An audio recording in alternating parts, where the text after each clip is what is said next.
இயேசுவில் எனது அன்பிற்குரியவர்களே, உங்களுக்கு என்னுடைய இதயம் கனிந்த வாழ்த்துக்கள். வணக்கம். அன்பானவர்களே, இன்றைய நற்செய்தி பகுதி மார்க்கு நற்செய்தி 2வது அதிகாரம் 13 17 முடிய. இயேசு கடலோரம் சென்றார். அங்கே ஒரு வீட்டில் விருந்துண்ணும்படி அமர்ந்துள்ளார். போதித்து கொண்டிருக்கிறார். அவருடைய அற்புதமான பணியில் முதன்மையானது போதனை, கடவுளுடைய அரசை அறிவிப்பது. அப்பொழுது அந்த விருந்திலே பலரும் அமர்ந்திருக்கிறார்கள். பரிசேயர்கள் ஒரு கேள்வி எழுப்புகின்றனர். உங்களுடைய தலைவர் பாவிகளோடும் ஆயக்காரர்களோடும் உண்பது ஏன் என்ற ஒரு கேள்வி. ஏன் அவன்லாம் மனுஷன் இல்லையா?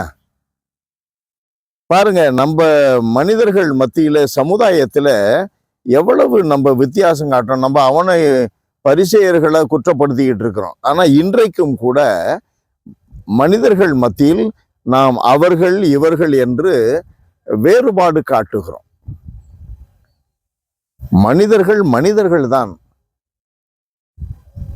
படைக்கப்பட்ட மனிதர்களிலே எந்த ஒரு வித்தியாசமும் வேறுபாடும் இல்லை. மனிதர்களிடையே கடவுள் வேறுபாடு காட்டுவதில்லை. எல்லா மனிதர்களுக்குள்ளும் ஆன்மா உள்ளது. எல்லா மனிதர்களும் கடவுளுடைய படைப்புகள். ஆகையினால் மனிதர்களை வேறுபடுத்தி பார்ப்பது கடவுளுக்கு எதிரானது, மனிதத்திற்கு எதிரானது. நம்முடைய வாழ்விற்கு நாமே நம்முடைய விரலால கண்ணை குத்திக்கிற மாதிரி. ஒரு கருத்து தவறானது என்றால் அந்த தவறான கருத்து நம்மை பாதிக்கிறது. வினை விதைக்கிறவன் வினை அறுப்பான் என்று முன்னோர்கள் சொல்லி உள்ளார்கள். இயேசு பாவிகளையே தேடி வந்தார். வரி தண்டுபவர்களை தேடி வந்தார். இந்த சமுதாயத்தால் ஒதுக்கப்பட்டவர்களை தேடி வந்தார். நம்முடைய வாழ்விலே எப்பொழுது எல்லாரையும் அரவணைத்து கொள்ளுகிறோமோ, எப்பொழுது வேறுபாடு இன்றி நம்ம பழகவும் எண்ணவும் ஆரம்பிக்கின்றோமோ, அப்பொழுதுதான் கடவுள் நம்மிலே இருக்கிறார். அப்பொழுதுதான் நாம் படைக்கப்பட்ட அந்த நிலையை உருக்குலையாமல் பார்த்து கொள்ளுகிறோம். சமத்துவ சகோதரத்துவ உணர்வு நம்மிலே இருக்கும் பொழுதுதான் கடவுளுடைய பிள்ளைகளாக நாம் வெளிப்படுகிறோம். தேர்ந்தெடுக்கப்பட்ட இனம்தான். ஆனால் தேர்ந்தெடுக்கப்பட்டவர்கள் ஃபெயில் ஆயிடுறோம், தேர்ச்சி அடைகிறதில்லை. தேர்ச்சி அடையலைன்னா அங்கேயே தான் இருக்கு, அடுத்த வகுப்புக்கு போக முடியாது. எல்லாம் வல்லவரான எங்கள் தகப்பனே, உண்மை நாங்கள் துதித்து போற்றுகிறோம், தாழ்மையோடு ஆராதிக்கிறோம். ஆண்டவரே, உமக்கு நன்றி செலுத்துகிறோம் சுவாமி.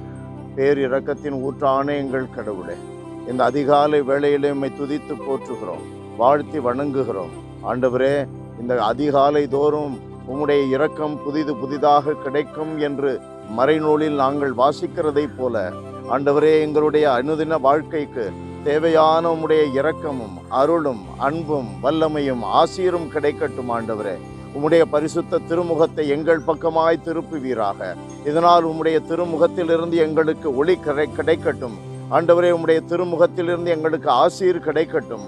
உம்முடைய திருமுகத்தை தரிசிக்கின்ற நாங்கள் அன்பின் தகப்பனே, இந்த நாள் முழுவதும் எங்கள் காலம் முழுவதும் உம்முடைய பாத படிகளிலே நாங்கள் நிலைத்திருக்கும்படியான வரத்தை எங்களுக்கு தாரும். ஆண்டவரே, அப்பா, நான் வேண்டுவதும் ஒன்றே, விண்ணப்பிப்பதும் ஒன்றே என்று ஆண்டவருடைய பிரசன்னத்திலே நான் காலம் முழுவதும் இருக்க வேண்டும் என்று சொன்ன தாவீதை போலவே ஆண்டவரே, எங்களுடைய வாழ்நாள் முழுவதும் உம்முடைய பாதப்படிகளிலே இருக்க வேண்டும். உம்முடைய கட்டளைகளுக்கு இணங்க நடக்க வேண்டும்.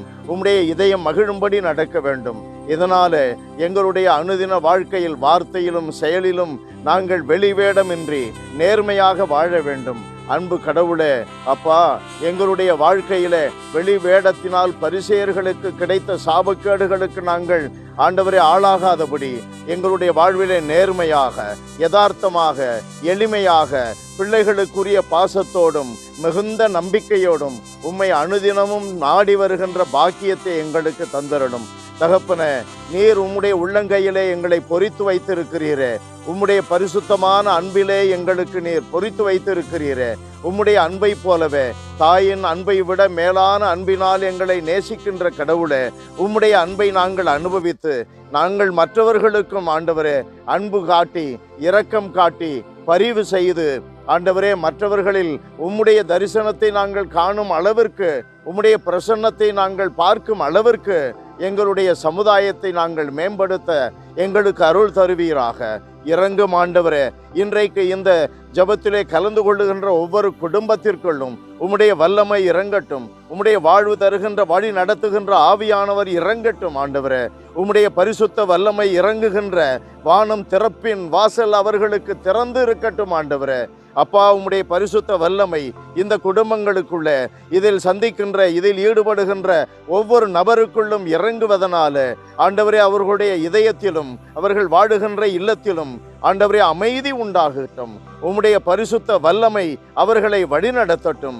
உம்முடைய பரிசுத்த கரம் அவர்களை ஆசீர்வதிக்கட்டும். உம்முடைய தூய பிரசன்னம் அவர்களுக்கு மகிழ்வை கொடுக்கட்டும் ஆண்டவரே. அப்பா, இந்த வழிபாட்டில் ஒவ்வொரு நாளும் தங்களுடைய எண்ணை சப்ஸ்கிரைப் செய்து கொண்டிருக்கிற ஒவ்வொரு மகனுக்கும் மகளுக்கும் சிறப்பான ஆசீரை கொடுப்பீராக. மெசியாவின் ஊழியங்களிலே தகப்பன, இந்த யூடியூபை ஆண்டவரே சப்ஸ்கிரைப் செய்பவர்கள் ஒவ்வொருவரும் உம்முடைய சந்திக்க விரும்புகின்றார்கள் என்று நான் புரிந்து கொள்ளுகிறேன். உம்முடைய வார்த்தைகளை கேட்க விரும்புகிறார்கள் என்று நான் புரிந்து கொள்ளுகிறேன். உம்முடைய ஆசீரை பெற்றுக்கொள்ள விரும்புகிறார்கள் என்று நான் புரிந்து கொள்ளுகிறேன். அப்படியே அவர்களை ஆசீர்வதியும். அப்படியே அவர்களை சந்திப்பீராக. அப்படியே அவர்களுக்கு தேவைகளை எல்லாவற்றையும் நிறைவேற்றும்படி தகப்பனே, இயேசுவின் வழியாக உம்முடைய ஆசீர்வாத களஞ்சியத்தை அவர்களுக்கு திறந்து விடுவீராக. இயேசுவின் இணையற்ற பெயரில் தாழ்மையோடு ஜெபிக்கிறோம் உயிருள்ள எங்கள் நல்ல பிதாவே. ஆமென், ஆமென்.